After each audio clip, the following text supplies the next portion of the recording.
ఆ, ఉమ్, ఉమ్, ఆ, ఉమ్.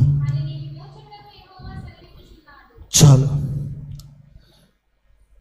యెషయా గ్రంథం 54వ అధ్యాయం 7వ వచనము 8వ మాట మనం జ్ఞాపకం తెచ్చుకుంటే, నిమిషం మాత్రము నేను నిన్ను విసర్జించి తిని గొప్ప వాత్సల్యముతో నిన్ను సమకూర్చదను, మహోద్రేకం కలిగి నిమిషం మాత్రం నీకు విముకున్నై తిని నిత్యమైన కృపతో నీకు వాత్సల్యం చూపునని నీ విమోచకుడు యెహోవా సెలవిచ్చుచున్నాడు. హల్లెలూయా, హల్లెలూయా. దేవుని వాత్సల్యత అనేది ఒక మనిషి పట్ల, ఒక సమాజం పట్ల ఏ విధంగా ఉంటుంది అనేది ఇక్కడ యెషయా భక్తుడి ద్వారా మనం ఇక్కడ తెలుసుకుంటూ ఉన్నాం. అసలు దేవుని వాత్సల్యత అనే పదాన్ని చాలాసార్లు మనం చదివాం, చాలాసార్లు దాన్ని చదువుకుంటూనే వెళ్ళిపోతున్నాం. అసలు వాత్సల్యత ఉంటున్న ఆ గొప్పతనాన్ని మనం ఈరోజు ధ్యానం చేసుకుంటున్నాం. హల్లెలూయా, హల్లెలూయా.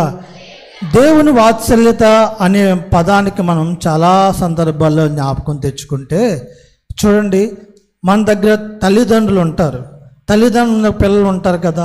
ఆ పిల్లల దగ్గరకు మనం వచ్చినప్పుడు ఆ పిల్లలు ఎలాగంటే ప్రేమగా, కొందరు కోపంగా, కొందరు ద్వేషంగా అసహించుకుంటున్నారు. ఒక క్షణానికే ఒకే సందర్భంలో ఏటవుతున్నారంటే అసహించుకుంటారు, పుట్టించేస్తారు కొన్నిసార్లు ఆ పిల్లలు. అంటే వాళ్ళు ఎంత మొండితనంగా, ఎంత విరుద్ధంగా ఉంటారో ఇక్కడ మనకు అర్థమవుతుంది.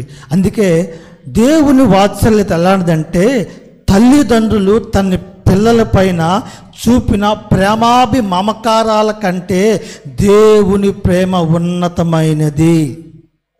హల్లెలూయా, హల్లెలూయా. ఇంకో మాటలో మీకు చెప్పాలంటే, దేవుని స్వభావము ప్రేమ స్వభావం కలిగిన వాత్సల్యత కలిగినది. హల్లెలూయా. వాత్సల్యత అనే మాట ఏంటంటే ప్రేమ లక్షణం కలిగిన ప్రభువు మనకు ఉన్నాడు. హల్లెలూయా. మన ఆత్మీయ జీవితంలో కూడా దేవుని వాత్సల్యత వైపు మనం నడుస్తూ అడుగులు వేస్తున్న ఈ జీవిత యాత్రలో రక్షించబడి దేవుని సన్నిధికి వస్తున్న మన జీవితాల్లో కూడా కొన్ని పొరపాట్లు, కొన్ని బలహీనతలు దేని ద్వారా చవి చేసుకుంటామంటే దేవుని యొక్క వాక్యమును బట్టే. హల్లెలూయా, హల్లెలూయా. చూడండి, ఒక్కసారి ఒక మాట మనం జ్ఞాపకం తెచ్చుకుందాం. యోవేలు గ్రంథం, పాత నిబంధనలు వెతకండి అమ్మా, కొత్త నిబంధనలు ఎవ్వరు కూడా వెతకొద్దు. యోవేలు గ్రంథం 2వ అధ్యాయము 13వ మాటను ఒకసారి జ్ఞాపకం తెచ్చుకుందాం.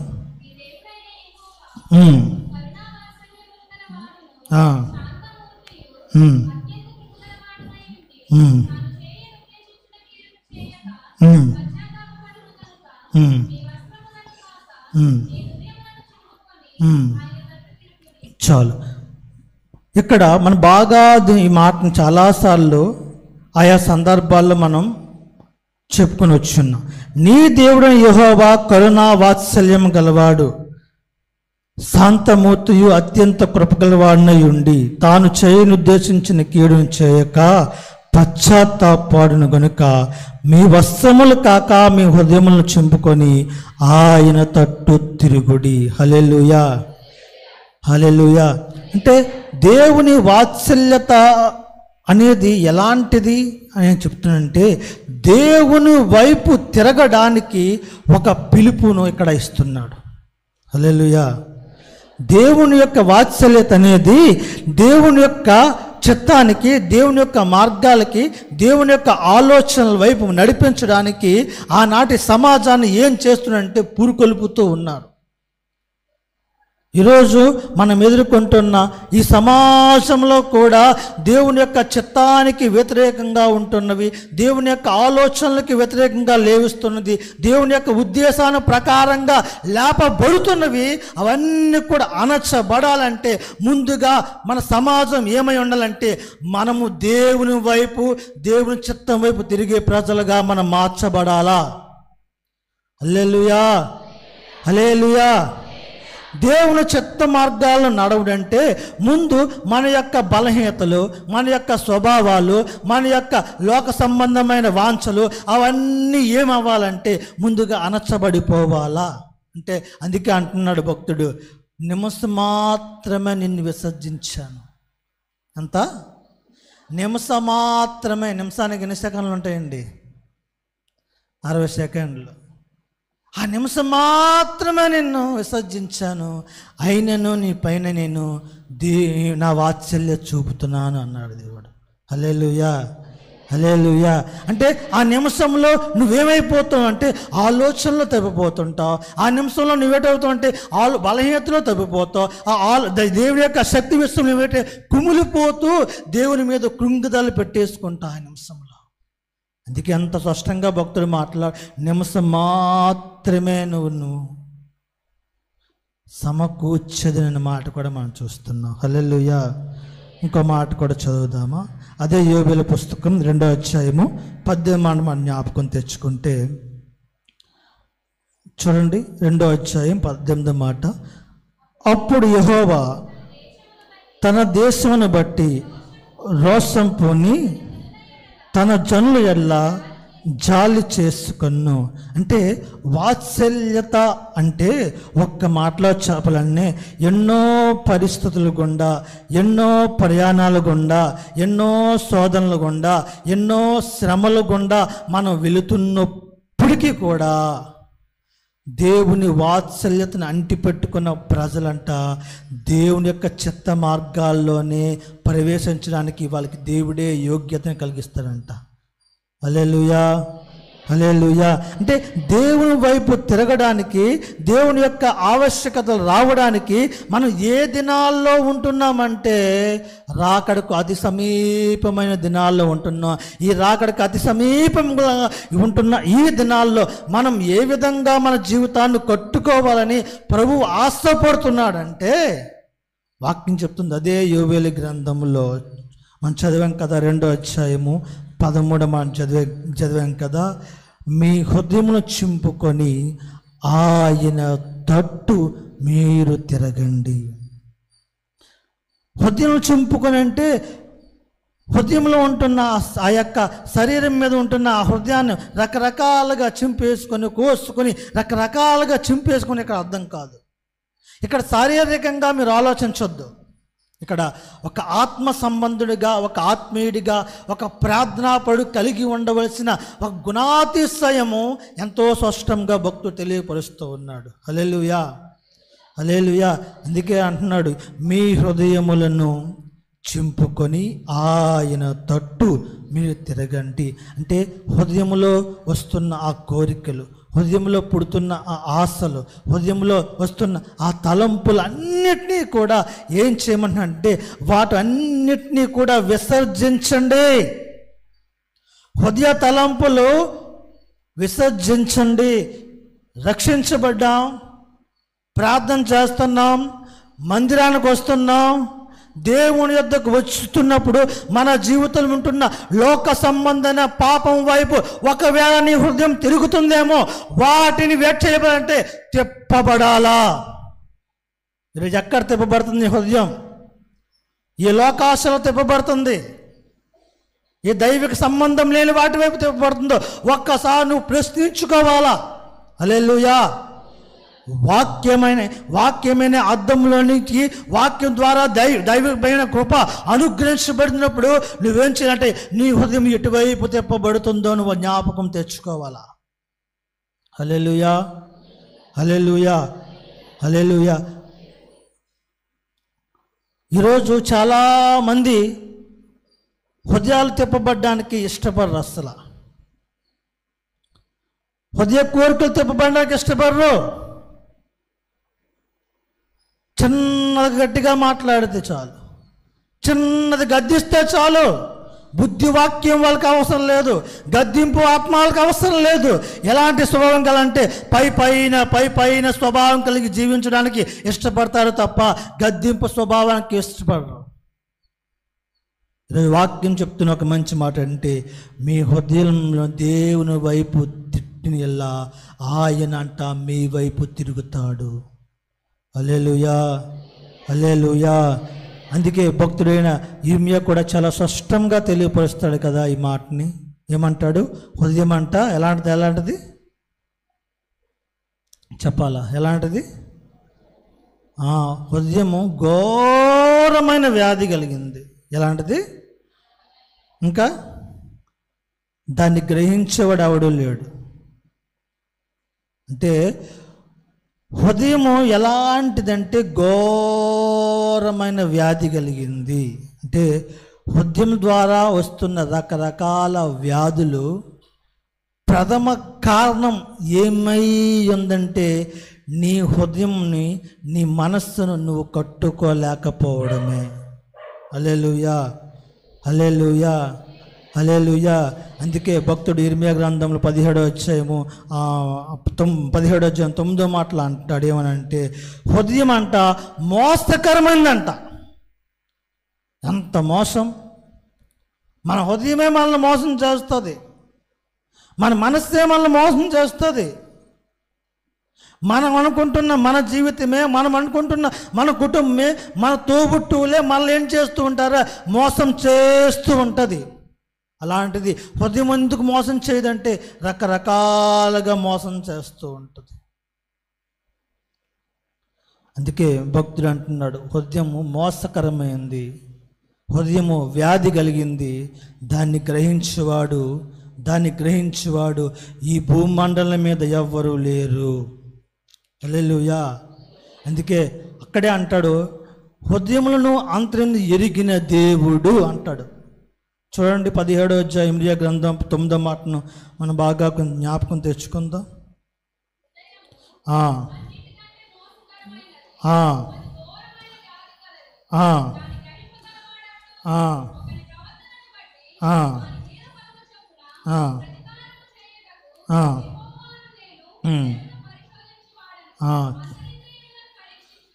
చాలు, చూడండి ఎంత మోసకరమైందో ఈ హృదయం.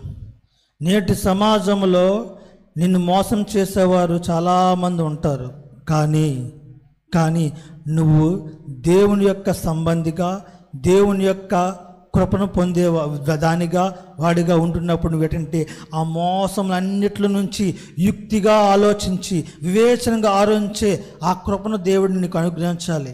ఈ ఉదయకాలం దేవుడు ఒక మంచి మాటలు మాట్లాడుతాడు. ఏమాటంటే, నిమిషం మాత్రము నేను నీతో విసర్జిస్తాను.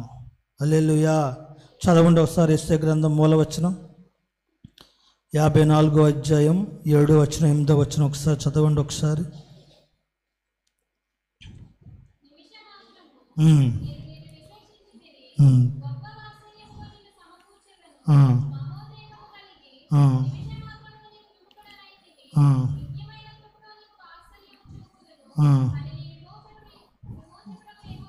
సెలవిచ్చున్నాడు. ఓకే, ఇంకో మాట చదవండి. 2 కొరింథీయులకు రాసిన పత్రిక 3వ అధ్యాయము 16వ మాటను మనం జ్ఞాపకం తెచ్చుకుందాం ఒకసారి. నేటి సమాజంలో మనం ఏ విధంగా ఉండాలి, అసలు ఎటువంటి గుణాతి లక్షణాలు కలగజేసుకోవాలి, అసలు ఈరోజు సమాజంలో ఎదుర్కొంటే ప్రతి పరిస్థితి కూడా ఏ విధంగా మనం జీవించాలని ఒక మంచి మాటని ఇక్కడ అపోస్తలుడైన పౌలు ద్వారా మనం నేర్చుకుంటున్నాం. చూడండి ఒకసారి 2 కొరింథీయులకు రాసిన పుస్తకం 3వ అధ్యాయము 16వ మాట జ్ఞాపకం తెచ్చుకుందాం.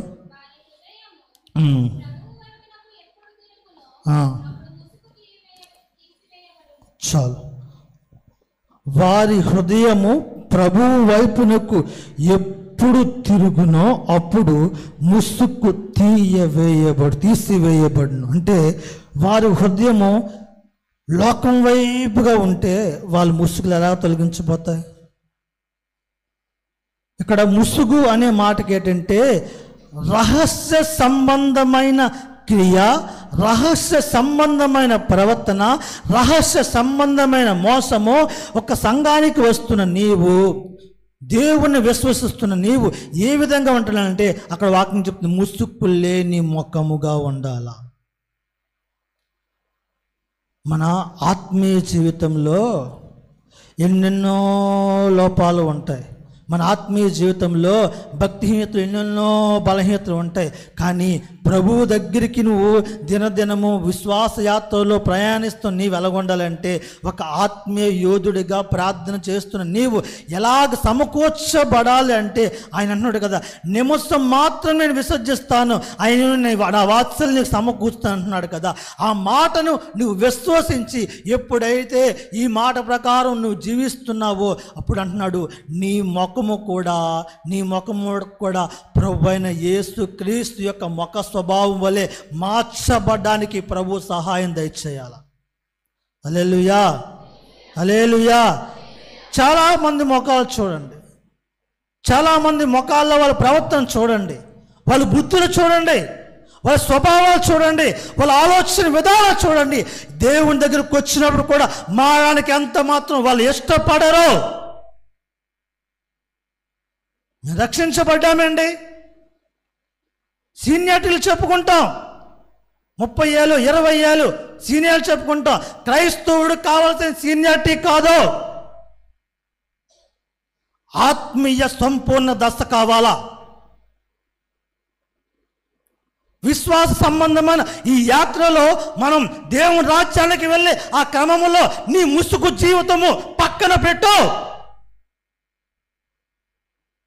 రాకడకు దగ్గరలో ఉన్నాం. ఆయన మేఘాడే రాబోతున్న ఆ గడియలో నీ ముసుగు ముఖం ద్వారా నువ్వు దేవుని రాజ్యానికి వెళ్తావా? నీ అబద్ధాల ద్వారా, నీ మోసాల ద్వారా, నీ రకరకాల రహస్య కార్యాల ద్వారా నువ్వు దేవుని రాజ్యానికి ఏమాత్రం వెళ్ళగలవా? ప్రశ్నించుకోండి ఒకసారి. ప్రతివారు కూడా, సంఘము, సమాజము, లోకంలో ఉంటున్న సమాజం అంతటి కూడా నువ్వు ప్రశ్నించుకోవాల్సిన ఒక గడియ రాబోతుంది. ఆ గడియ ఏంటంటే ప్రభువైన యేసుక్రీస్తు మేఘాడువే రాబోతున్నాడు. ఆయన రాబోయే గడియలో నీ ముఖము అనే ముసుగు ఎలాగుండాలంటే ఆయన ఎదిగిన సంపూర్ణత, ఆయన ఎదిగిన అభివృద్ధి, ఆయన ఎదిగిన దశలు, ఆ దశలన్నీ కూడా ఎవరిలో కనిపించాలని చూస్తున్నాయంటే సంఘములో ఉంటున్న, సమాజంలో ఉంటున్న నీలోనే ఆయన చూడాలని ఆశపడుతున్నాడు. హల్లెలూయా, హల్లెలూయా. అందుకే దేవుని వాక్యం చాలా స్పష్టంగా చెప్తుంది, ముసుగు లేని ముఖమని. ఇంకో మాటను మనం జ్ఞాపకం తెచ్చుకుందాం. విలాప వాక్యాల గ్రంథంలో నుంచి ఒక మాటను మనం జ్ఞాపకం తెచ్చుకుందాం. విలాప వాక్యాల గ్రంథం 3వ అధ్యాయం 22వ మాటను 23వ మాటను ఒకసారి జ్ఞాపకం తెచ్చుకుందాం.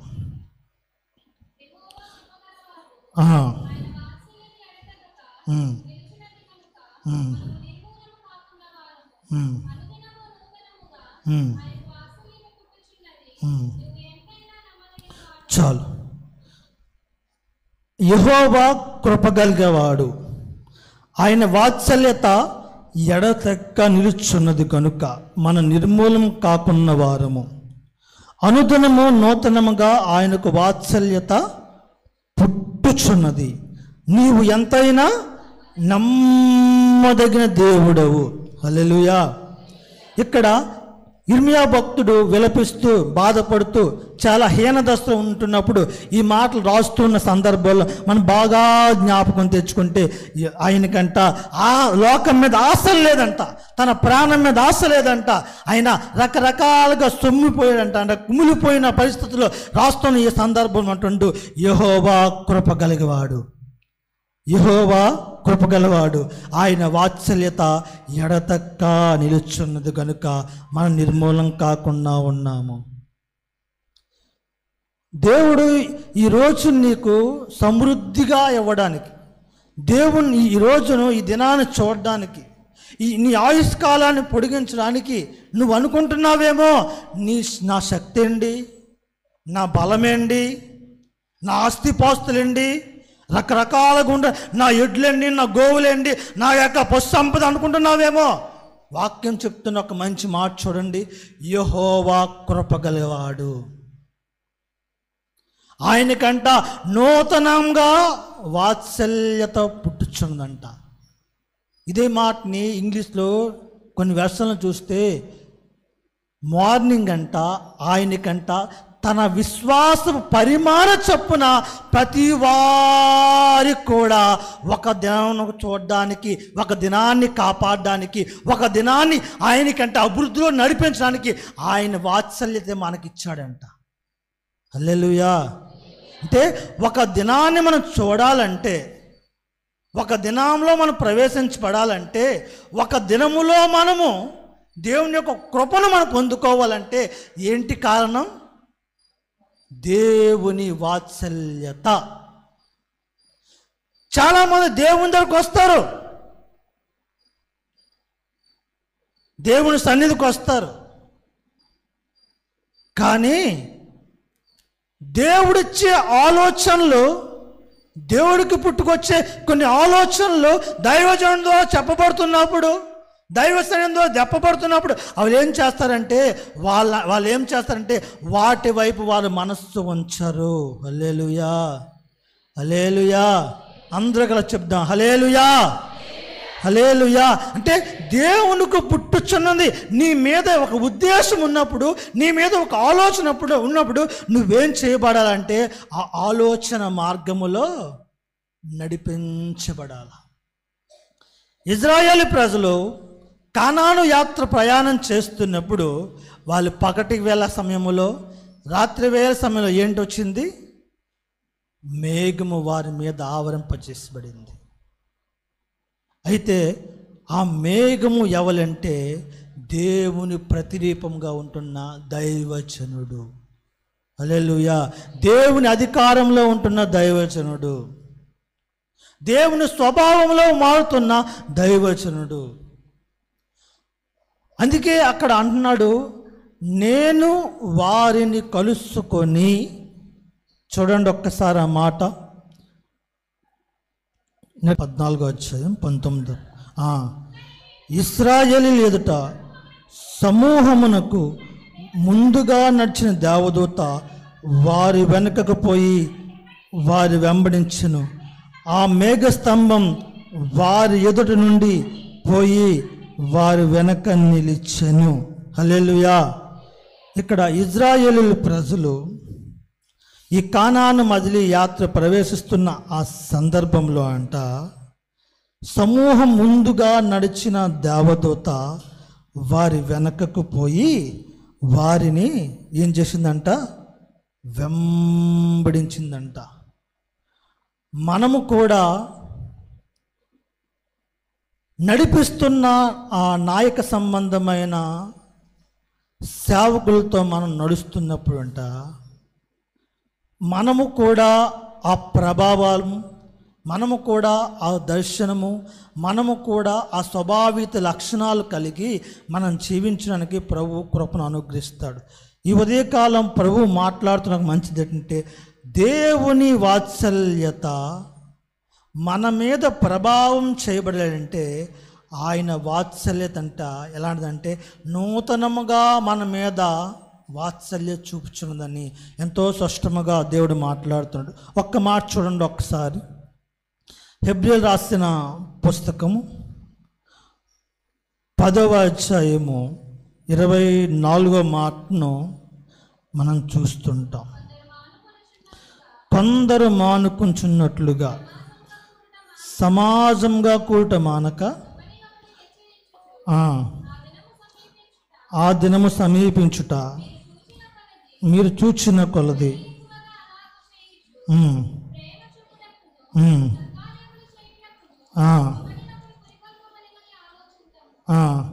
ఈరోజు సమాజంగా కూడుకొని దేవుణ్ణి మనం ఆరాధించడం ఎందుకు అంటే, అక్కడ చూడండి మీరు అందరూ వాక్యం చూసినట్లయితే బాగా చూడండి, 24వ వచనం, కొందరు మానుకొనుచున్నట్లు సమాజంగా కొనుట మానక ఒకరినొకరు హెచ్చరించుచు ఆ దినం సమీపించుట మీరు చూచిన కొలది మరి ఎక్కువగా అలాగ చేయవలను. మరి ఎక్కువగా అలాగ చేయాలంటే ఇప్పుడు కొద్దిగా కూడుకున్నప్పుడు కొద్దిగా కూడుకున్న దినాలు ఉన్నాయి. ఒక 10 మంది 20 మంది అలా కూడుకునే దినాలు ఉన్నాయి. కానీ మానద్దు, సమాజంగా కూడుట మానకని లేఖనం చెప్తుంది. ఎందుకు సమాజం మానకని చెప్తుంది? ఒకరికొకడు ఏం చేయాలి? హెచ్చరించుకోవాలంట, ఒకరికొకరు బుద్ధి చెప్పుకోవాలంట, ఒకరికొకరు ఏం చేయాలంటే ఆ దినం మీరు చూచిన కొలది, మీరు ఆ దినం సమీపించే కొలది మీరు కూడా ఆ దినాల్లో ఉన్నారేమో, ఆ గడియలో ఉన్నారేమో, ఆ ప్రభావంలో ఉన్నారేమో ఎంతో స్పష్టంగా దైవవాక్యం మనల్ని బోధిస్తుంది. అందుకే అంటున్నాడు, ప్రేమ చూపటకు సత్కార్యము చేయుటకు ఒక్కరిని పురుకొల్పు వలను. అంటే ఒకరిని ఏం చేసుకోవాలంటే రేపుకో. ఎందుకు దేవుని ఆలయానికి రావట్లేదు నువ్వు? ఎందుకు దేవుని సన్నిధి దూరం అవుతున్నావు? ఎందుకు ప్రార్థన దూరం అయిపోతున్నావు? ఎందుకు సహవాసానికి కూడికలకు దూరం అయిపోతున్నావు? ఎందుకు నియమక కూడికలకు వేరైపోతున్నావు? అసలు ఏంటి నీ సమస్య? ఏంటి నీ బాధ? ఏంటి నీ యొక్క సమస్య? ఏంటి? దేవుని దగ్గరకు వచ్చడానికి ఆయనకి ఏంటంటే నువ్వు పురుకొల్పుకొని ఆయన కూడా ఎంచాలంటే మరీ ఎక్కువగా పురుకొల్పాలంట. మన పరిస్థితి చెప్పాలంట, మనమే సాధారణంగా రావడానికి ఇష్టపడం. మనమే సాధారణంగా దేవుని సన్నిధికి రావడానికి ఇష్టపడం. ఎందుకంటే మీ కొరకు వింత కార్యాలు చేసిన దేవుడు నువ్వు మరిచిపోతున్నావు కనుక కొన్నిసార్లు ఏం చేస్తాడు? ఆయన మిమ్మల్ని కూడా మరిచిపోతుంటాడు. Praise lord. హల్లెలూయా, హల్లెలూయా. అంటే సమాజంలో కూడుకొని మానక అంటూ ఆ దినం సమీపించిన కొలది మరి ఎక్కువగా పురుకొల్పుకోండి. ఎక్కడ బలహీనలు అయిపోయారో ఆ మందను ఏం చేయాలా? గొర్రెల కాపరి ఏం చేయాలా? కర్ర పట్టుకొని మెల్లిగా నడిపిస్తూ ఉండాలి. పురుకొల్పుకోవడం అంటే పాస్టర్ గారే వచ్చి పురుకొల్పుతారు అనుకోకండి. ఇక్కడ విశ్వాస యాత్రలో ఉంటూ దేవుని ప్రతినిధులుగా ఉంటున్న మనము కూడా సంఘ ప్రతి స్వభావం మార్చబడుతున్నప్పుడు మనం ఏంటంటే ఒకరినొకరిని పురుకొల్పబడాలి. పురుకొల్పుతున్నావా? నీ పక్క విశ్వాసం కానీ, నీ కుటుంబంలో ఉన్నవాళ్ళు కానీ, నీ బిడ్డలు కానీ, నీ భర్తలు కానీ, నీ సమాజాన్ని కానీ పురుకొల్పే ఆ స్వభావ లక్షణాలు నీలో ఏమని కనిపిస్తానయ్యా? నేనే వస్తాను దేవుని సన్నిధికి, నేనే ఉంటాను దేవుని రాజ్యంలో, నేనే కనిపించాలనే స్వభావం ఉంటున్నావా? అయితే ఒక్క జ్ఞాపకం తెచ్చుకుంటూ ఆ స్వభావం నీలో ఉంటే, ఆ స్వభావ లక్షణాలు ఏమాత్రం నీలో ఉంటే అది ఎంత మాత్రం మంచిది కాదు.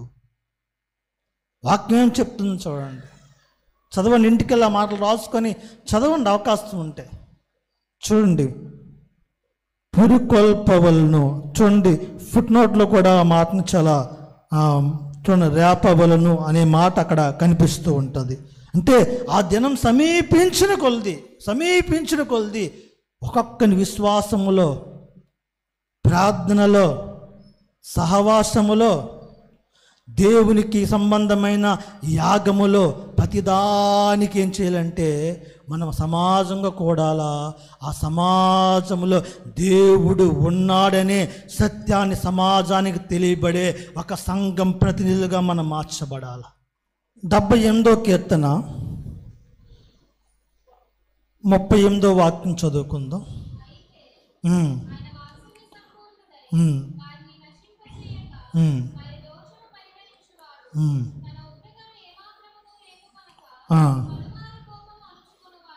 చాలు. చూడండి, అయితే ఆయన వాత్సల్య సంపూర్ణుడై వారిని నశింపజేయక వారి దోషమంట పరిహరించువాడు. తన ఉగ్రతను ఏమాత్రము సమాజం మీద రేపుకొనక పలుమార్లు ఎన్నోసార్లు అంట మనమంట దేవునికంట బహుకోపం తెచ్చిన ప్రజలుగా ఉన్నామంట. ఆ కోపాన్నంట ఆయనంట అణుచుకొనలేదు. ఏం చేయలేదు? ఆయన అణుచుకోవడానికి ఏమాత్రం కూడా ఇష్టపడలేదు. మనం ఈ వాక్యాన్ని బాగా జ్ఞాపకం తెచ్చుకుంటే ఆయన వాత్సల్య సంపూర్ణుడే. వారిని నశింపచేయక, వారిని అంటే ఇజ్రాయేలీ ప్రజలు నశింపచేయక వారి దోషములు పరిహరించువాడు, తన ఉగ్రత ఏమాత్రము కూడా రేపుకోకుండా పలుమార్లు కోపం అణుచుకున్నాడంట. ఎన్నో మార్లు. మనము కూడా మన దైనందిన జీవితాల్లో, మన ఆత్మీయ జీవితాల్లో ఎన్నోసార్లు దేవునికి ఏం చేసామంటే దుఃఖకరంగా నడిచాం, బాధకరంగా జీవించాం. దేవునికి దూరంగా నువ్వు జీవించిన కొలది ఆయనంట ఏమాత్రం తన కోపాన్ని రేపుకొనలేదంట. అయితే ఈ కోపాన్ని రేపుకొనలేక ఆయనంట వాత్సల్య సంపూర్ణుడై నీ మధ్య ఆయన ఎలాగ నివసింపజేస్తున్నాడంటే చూడండి, అంటున్నాడు ఏమంటున్నాడంటే పలుమార్లు అణుచుకునేవాడు, పలుమార్లు అణుచుకునేవాడు. సంఘంలో ఒక్క మాట అంటే చాలు, ఎవరినైనా చిన్న మాట, పెద్ద అనవసరం, చిన్న మాట అంటే ఇక్కడి నుంచి అక్కడికి అవతలకి వెళ్ళిపోతారు.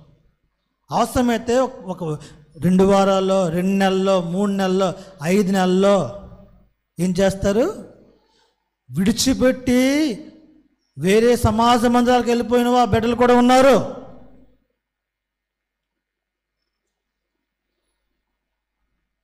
లేని మాటలు అంటారా, ఉన్ని మాటలు అంటారా? ఒకవేళ దేవుడే నిన్ను ఆ విధంగా విసర్జిస్తే, ఎన్నోసార్లు దేవుని దొక్క చేయలేదా? ఎన్నోసార్లు. మీకు ఇంకా అర్థం కావాలంటే మీ పాత జీవితం అంతా ఒకసారి నమోదు వేసుకోండి. ఎన్నిసార్లు పడిపోయావు, ఎన్నిసార్లు దేవుణ్ణి పదే పదే ఎన్నిసార్లు శోధించావు. అప్పుడు అంటాడు దేవుడు, నేను వారిని అణిచివేయలేదు. ఆయన అణిచివేస్తే నేను ఈరోజు సజీవంగా దేవుని దగ్గర నిలబడేవారం కాదు. హల్లెలూయా. నిలబడేవారమా? ఆయనే కనుక తన కోపాన్ని సమాజం మీద రేపితే, ఆయనే కానీ తన ఉగ్రతను సమాజ ప్రజల మీద రేపితే, ఆయనే కానీ దేవుని ఏర్పాట్లో ఉన్నవాడిని తన కోపాన్ని రేపితే ఈ భూమండలం మీద ఎవరు కూడా సమాజం సాధారణంగా నివసించేవారు కాదు. అందుకే వాక్యం చెప్తుంది, ఆయన అణుచుకునేవాడు. నువ్వెంతకాలం అణుచుకుని ఉంటున్నావు చెప్పండి? లోకం చెప్పే మాటలకు బాగా అణుచుకుంటా, లోకం చెప్పే మాటలకు పలు రకాలుగా అణుచుకొని ఉంటూ ఉంటా. దేవుడి నుంచి వచ్చే ఒక గద్దింపైన, దేవుడి నుంచి వచ్చే ఒక స్వభావ లక్షణమైన నువ్వు అణుచుకుంటే ఆ గద్దింపులో ఉన్న సమృద్ధి అయిన దేవుని ఏమైంది ఉందంటే అది నీకు క్షేమకరము. హల్లెలూయా, హల్లెలూయా. చాలామంది ఏమంటారంటే, ఎన్నిసార్లు అణుచుకోలేండి, ఎన్నిసార్లు ఆయన అణుచుకోడా, మేము అణుచుకోవాలా? కాదు, ఎన్నో మార్లు తిరిగావు, ఎన్నోసార్లు రకరకాల బల సంబంధమైన ప్రారంభంలో నువ్వు అణుచుకున్నావు, మంచిదే. మరి నీ విశ్వాస స్థాయి యొక్క పరిమాణం ఏది? నీ విశ్వాస స్థాయి యొక్క నిలకడేది? నీ విశ్వాస స్థాయి యొక్క ప్రార్థనా ఫలం ఏది? చాలామంది ఏమంటారు అంటే, ఉపవాసం ఉంటామండి, ప్రార్థన చేస్తామని అంటే, చిన్న పిల్లవాడు చెప్పినట్టుగా మీకు చెప్తున్నాను, అది చిన్న దినచర్య. ప్రార్థన, వాక్యము, గద్దింపు కలిగి ఉన్న సమాజం ఏంటంటే, ఆ నేటి సమాజం ఏ విధంగా ఉండాలి, నాకు ఈరోజు దేవుడి నుంచి వచ్చి ఒక ప్రత్యక్షత, ఒక మాట దేని కొరకు ఎదురు చూస్తుందంటే ఆయన అణిచివేస్తానని చెప్తున్నాడు కదా సమాజాన్ని. ఈరోజు నేను ఎందుకు అణుచుకోలేకపోతున్నాను? నా పరిస్థితులు, నా కోరికలు. నాకు సంబంధమైన వాటిని నేను అణుచుకోలేకపోతున్నాను. సంఘపరమైన వాటిని కూడా కొన్నిసార్లు అణుచుకోలేకుంటున్నాను. అయితే దానికి కారణం ఏంటంటే ఆయన వాత్సల్యపూర్ణుడు. అందుకే దైవవాక్యం మరొకసారి చదివితే 78వ కీర్తనలోని ఆ మాటను మనం ఒకసారి చదువుదాం. 38వ మాటను.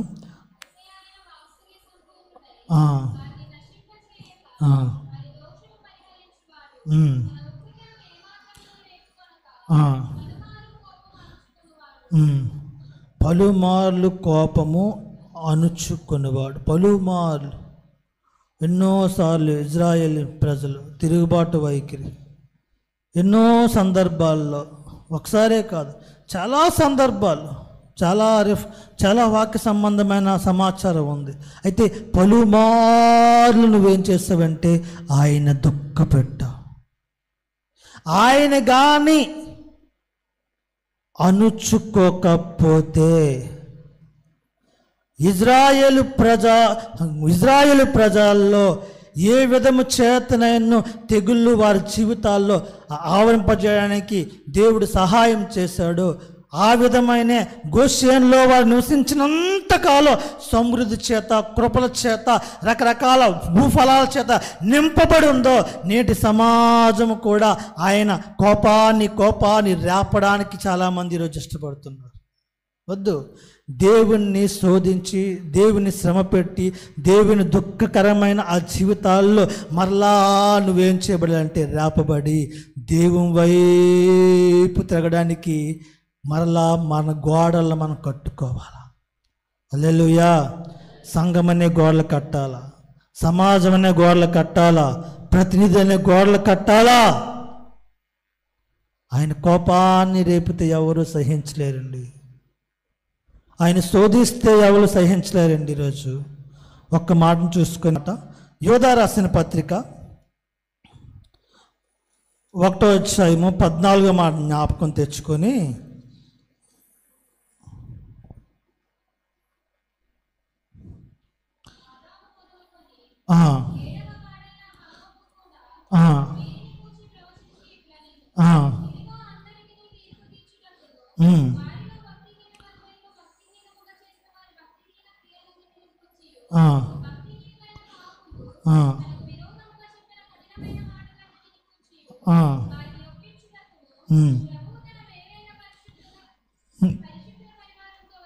చాలు. ఇక్కడ ఏమన్నాడు చూడండి.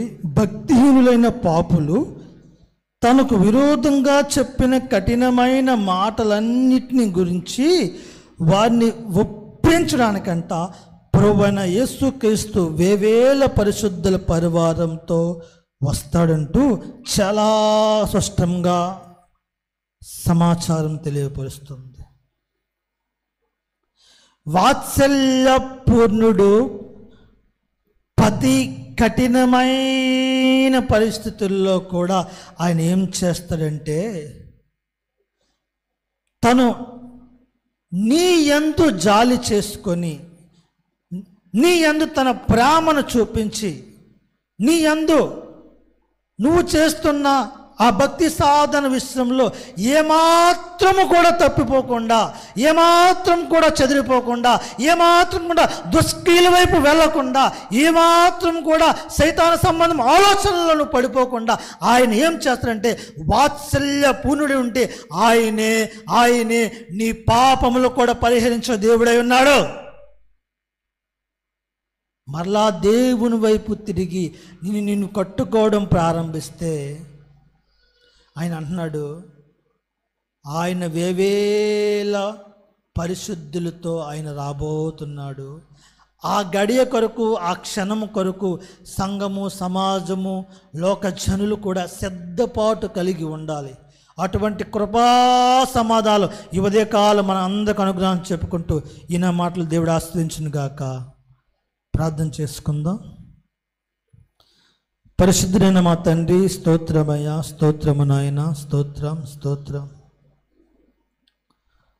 మహోన్నతమైన దేవుడవు, గొప్ప దేవుడవు, శక్తి కలిగిన దేవుడవు. ఈ ఉదయకాలం ప్రభువా వాత్సల్యపూర్ణుడువై మా మధ్య మీరు సంచారం జరిగిస్తూ ఉన్న దేవుడు నాయన. తండ్రి, నీ వాత్సల్యత, నీ ప్రభావము, నీ ప్రేమ లక్షణములను ఈ ఉదయకాలం ప్రభువా సమాజంగా కూడుకొని అయా తండ్రి ఒకరినొకరు పురుకొల్పుకొని, ఒకరినొకరు బలపరుచుకొని, ఒకరినొకరు ఆదరించుకొని ప్రభువా మరి ఎక్కువగా నీ ప్రేమ కోసం సమాచారం వినడానికి నువ్వు చూపిన కృపకే స్తోత్రాలు చెల్లిస్తున్నాను ప్రభువా. విన్న వాక్యం నీ బిడ్డల్లో పనిచేయడం కృప దయచేయండి ప్రభువా. విన్న వాక్యం ప్రతి వాళ్ళు నీరు కట్టడానికి సహాయం దయచేయండి. ఆత్మదేవా వారిని మరొకంత మీరు పురుకొల్పమని ప్రార్థిస్తున్నాను, మరికొంత బలపరచమని ప్రార్థిస్తున్నాను. లోపములను ప్రభువా, అపరాధములను, దోషములను ప్రభువా మరొక్క మారు ప్రభువా వారు నీ వైపు తిరగడానికి నూతన కృపణమని ప్రార్థిస్తున్నాం ప్రభువా. నీ స్తోత్రాలు. సంఘం అంతటిని ఇంకా మీరు సమకూర్చండి ప్రభువా. నీ స్తోత్రాలు. మీ దాసులు ప్రయాసపడుతుండగా అయా మీ దాసుని ప్రయాసం కూడా మీరు చూడండి ప్రభువా. నీ స్తోత్రాలు తండ్రి. ఈ సంఘమును ప్రభువా, సమాజమును ప్రభువా అంతటిని మీరు ఆశీర్వదించమని ప్రార్థిస్తున్నాం, బలపరచమని వేడుకుంటున్నాం ప్రభువా. స్తోత్రాలు తండ్రి. ఈ పరిచర్యకు ప్రభువా తండ్రి, ఈ గ్రామానికి ప్రభువా స్తోత్రాలు తండ్రి. ఈ పట్టణ సమూహానికి వ్యతిరేకంగా రూపొస్తున్న ప్రతి మనుష్యాత్మ, దురాత్మ, అంధకార క్రియలను యేసు సర్వశక్తి గల నామములో దూరపరచమని ప్రార్థిస్తున్నాను. వాడి తంత్రాలు లయపరచమని ప్రార్థిస్తున్నాం, వాడి కుయుక్తి లయపరచమని ప్రార్థిస్తున్నాం ప్రభువా. నీ మహిమ, నీ శక్యన మేఘం ఈ స్థలంలో ఎల్లకాలము దేవుని సన్నిధి ప్రభావంతో నింపబడే సహాయం దయచేయండి. అటువంటి కృపాభాగ్యం ఈ ఉదయకాలం మీరు అనుగ్రహించడానికి స్తోత్రాలు చెల్లించుకుంటూ ఈ చిన్న ప్రార్థన మీ హస్తాలకు అప్పచెప్పుకుంటూ యేసయ్య నామములో ప్రార్థిస్తాం పరమ తండ్రి. ఆమేన్.